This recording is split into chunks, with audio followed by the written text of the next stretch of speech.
విషయాలపై జరుగుతున్న పోరాటంలో క్రియాశీల భాగస్వామిని అవుతానని నేను డ్రగ్స్ రహిత జీవన శైలిని అనుసరిస్తూ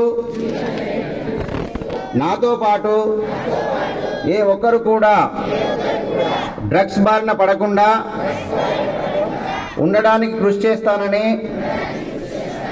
డ్రగ్స్ అమ్మకం, కొనుగోలు మరియు అక్రమ రవాణా చేసే వ్యక్తుల సమాచారాన్ని సంబంధిత అధికారులకు లక్ష్యంగా సాగుతున్న తెలంగాణ ప్రభుత్వ సంకల్పంలో భాగస్వామిని అవుతానని ప్రతిజ్ఞ చేయుచున్నాను. జై హింద్.